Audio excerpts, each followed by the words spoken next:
Welcome to our guide on how to acknowledge discrepancies in the reconciliation process. We've introduced a new feature that lets users acknowledge and address discrepancies between expected and actual values during reconciliation. Here's how. When you're in the reconciliation interface, next to the difference label, you'll see a new Acknowledge button. This button becomes active when there's a non-zero difference between expected and actual values. A confirmation dialog box will appear after clicking the Acknowledge button. This dialog will display the difference amount prominently. Before you can confirm the acknowledgement, it's mandatory to enter notes. This helps to record the reason or context of the discrepancy for future reference. Once you've entered the required notes, you can confirm the acknowledgement. Upon confirmation, the dialog box will close and the color of the Acknowledge button will change to green.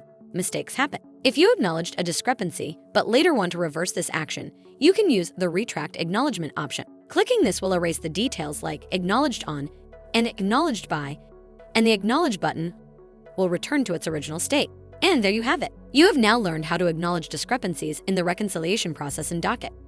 Thanks for watching this video. Check out our How to Videos playlist to watch more videos like this.